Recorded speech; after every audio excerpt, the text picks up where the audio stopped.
So this is what I do, emergency support function F. And this is, in our area, because we're a big city, this money has come into our city to help us organize these. And actually, a lot of the props and stuff that we're using for the drill were paid for by the Metropolitan Medical Response Grant. Urban Area Security Initiative, there's millions of bucks that goes to the cops. They don't share very well. They're working on the communication system, though. That's good. And to be honest with you, I was unpleasantly surprised 10 years ago when we first started working on this to find out that the law enforcement in Pinellas could not share information with law enforcement in Tampa. It was just silly. Those files are so so well protected that it's difficult. So we had to find a way that they could securely share information not only between the smaller law enforcement groups but also with the FBI. We're the biggest FBI office in the state here in Tampa, and we have one of the bigger crime labs. So we had to be able to, for preventive purposes, or to share information that might be related. We had to work on that, and that was an expensive venture. And we've done that with urban area. That's one of the things we've done with urban area security. The hospitals get some funding for to help them to expand their services for mass casualties. And the City Readiness Initiative is a small amount of funding that came in to help us plan how we would stash antidotes and antibiotics in case there would be some sort of epidemic illness or a biological weapon release. So this is just an example of stuff that is active here in Tampa, in St. Pete, in Miami, in Orlando, in Jacksonville, and a little bit, not so much in Gainesville. I don't have the population base, but it went to larger cities.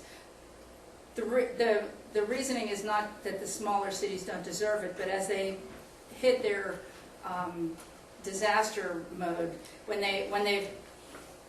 their resources, their small number of resources are completely maxed out, they get citrus. If they have an accident at the nuclear reactor there, their hospital has, 8 beds in the ER. So those patients are going to Gainesville and Tampa. And we plan for that, and we plan to receive those.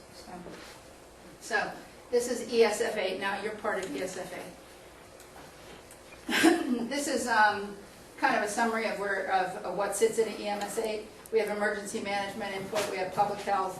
We work very well with the public health department here. First responders, fire EMS, medical and mental health services, and law enforcement. And that's pretty much ESF 8 right there, and you're part of that in some way.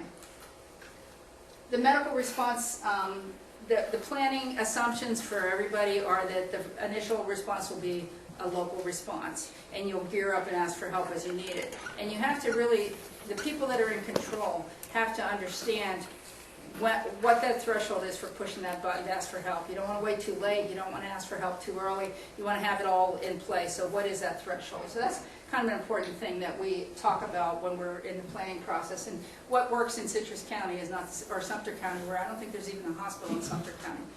What works in a populated area is not the same thing that works in a rural area. So we plan for self-sufficiency for a 2 to 3 day period. Having said that, if we get a hurricane, we know that our initial response for 24 hours is going to be homegrown, but we can get federal assistance faster now because experience has dictated that the system has become more responsive. Was that politically correct? Mm-hmm. Okay. So what happens if something happens, and what will happen on your drill day? The county EOC will be activated, just a skeletal staff there to answer the phone to make sure communications are in place. All the hospitals will communicate with the EOC. They'll give us a bed count. They'll tell us what's going on. We will communicate with the VA hospital because they actually are the center for NDMS forward motion of patients, and they will do an inventory of hospital beds in the southeast area, so we'll know what hospital beds would be available if there was truly an accident or an event at Raymond James Stadium. Any of these partners that are responding, if they run out of stuff and they need assets, they'll go to the EOC. So they're there to support us. Incident Command will be here.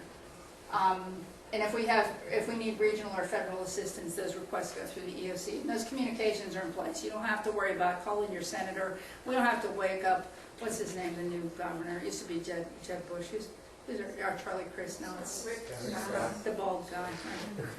Anyway, we don't have to wake him up. I don't know if he wakes up well. He's kind of grumpy. I'm an ER doc, and my definition of a nice guy is somebody who's relatively pleasant when I call them about their patients at 3 in the morning. That's the nice guy. He doesn't look like he'd wake up well at 3 in the morning. He looks kind of grumpy. Anyway, federal response for national support. If in fact we would have a prolonged response, we could get the disaster medical assistant teams. Anybody in here on a DMAT team? Oh, they're fun. You guys are young. You should do that. You'll like it. They deployed for 2 weeks. They went to Haiti for 2 weeks. You know, and they have all kind of healthcare providers as part of them. The DMOR team, those are the guys that come in and help us clean up all the bodies. There's a veterinary medical assistance team, the Federal Communications Center. There's a bunch of groups that can't from the federal level that could come and respond if we would have mass casualties. DMATs, many DMATs and DMORTs were deployed for Katrina to help provide medical assistance and also to identify bodies. Okay, NDMS, this is the forward motion of patients from a disaster site. As I said, part of your drill will be that we will get a call down for available beds, and if we needed to put patients in those beds, they would send C-130s with medical teams that would help us evacuate these patients. Now, having said that, they're not going to be here in the first 3 or 4 days. We're going to have to be self-sufficient until then. We don't get, it takes a number of days to get that kind of care mobilized, so that's not going to be immediate response. Federal coordinating centers, they're the guys that do the hospital beds.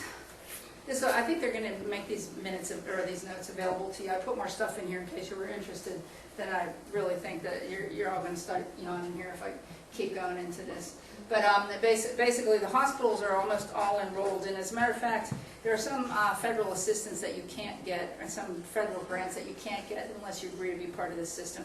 Almost all the hospitals in Florida are involved in this system. So when we get a bed count, it includes all the hospitals in Florida, and we will try to use those beds first because, you know, if Aunt Millie came here and Uncle Billy, they're at the game, they don't want to be sent all the way to Ohio for their burn or trauma care if they can be kept locally.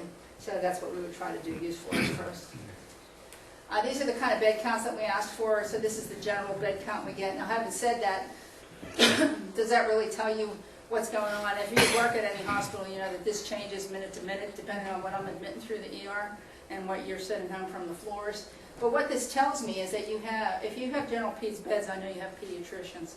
If you have general med-surg beds, I know you have surgeons. If you have ICU beds and med-surg, I know you probably could take some trauma if you had to, even if you're not a trauma center. If you have plastic surgeons, great. If you have a PICU, I know that you can do critical care PD. So what this really tells me is there are neurosurgeons or there are pediatric intensivists or what facilities have what kind of capabilities, because what they put in their propaganda sometimes doesn't help me much during a disaster. Locally available ground and air transport is what we use for the Haitian medical refugees. That's what we would start with. They came to us on C-130s from NDMS to a coordination center. So what's your role? One of the things that I always like to mention is that you need to know what your role is, and you need to think about it honestly, and whoever you work for, you need to let them know. I'm a single parent with 5 kids. One of them is very medically needy. I cannot come to work. Okay. My daughter's I'm making this all up. My kids are in college, and it's very quiet and nice at my house right now. I'm a single parent. One of my kids is getting chemotherapy and is immune compromised. I am not working pandemic flu. It's not going to happen. So these are the things that you need to know about yourself. Where are your pets going to be if you pull a 24-hour shift? Where are your kids going to be if you get called in or kept over? So these are the kind of things you need to think about and have a plan. Plan for evacuating your kids if you need to get them out of town. My kids go to Uncle Paul's. He's in Chicago. They don't get too many hurricanes up there. So you need to have that plan, and you need to let your supervisors know because they need to know what numbers to plan for. It's okay with me as a manager that you can't be there. I'm glad you told me that because when I plan, I don't plan on you being there, and that's okay. That's okay. We know about that. At the hospital where I work, we have A, B, and C shifts, and you volunteer to be A, B, or C shifts, and if you're the A shift, just for hurricane response, that means you better bring a change of clothes because you're staying. And you're staying there till B or C can get there to relieve you, and it might be a couple of days. So we have the young, single, energetic people with no kids on that shift. And that's, you know, that's reasonable. You need to make those kind of plans. If you work in if you end up working in an office or a place where there's medical records, make sure they have, make sure they have their medical records portable. So many people lost their medical records in Katrina. That was just silly because they hadn't computerized their offices. So, pay attention to that kind of stuff. And make sure wherever you end up when you grow up, that you understand what the institutional plan is where you work and what the regional plan is. I gave you a real fast overview. You're going to get a little better picture of it when we do the mass casualty drill. Specifically, you're going to see Tampa Fire kicking butt and showing you guys all how to triage and transport and how incident command works. And that's really important for you to understand. And we're also setting up an alternative care center so that we will be holding patients that can't go anywhere yet, the ones that won't die, or maybe a couple of them will, because I understand there's some dental students here that want to do some death identification imprints, so we're going to kill a few people. In the real world, that never happens. So make sure you understand so you can be part of that plan. All right, drills. Any questions about the? I know that's real fast, but I don't think I'm an adult and I don't have an attention span over 45 minutes. So I was trying to keep it kind of short. Does anybody have any questions about just the general function? Anywhere you end up when you grow up, there will be emergency support functions, and it may be one guy wearing 7 hats, or it may be 4 different fire departments like we have here all working together, or it may be 17 fire departments in Pinellas County, because that's what they have over there. They have that many little municipalities. But there's some coordination of all those groups, so they're all on the same sheet of music, doing what needs to be done with the resources that they have if there's a problem. No questions? Okay. Drill scenario, March 17th. Late fall football game. It's the Bucks in Green Bay, so the Bucks got slaughtered. Anyway, everybody's bummed. And large groups of people leaving the stadium. There's a small explosion occurs on the northeastern side of the stadium. Casualties initially estimated by people that are there are 200. There are people stampeding everywhere. But there's fire watch over there, and their personal radiation detector goes off. That means that there's a dirty bomb. Okay, so they don't know exactly what it is. The hazmat team doesn't know exactly what it is, but we know that people coming from that area on foot or being carried over this way are potentially contaminated, and we need to back our triage area out away from there, and this is where we're bringing it right here to your campus, which is why I'm excited about doing it, because guess what?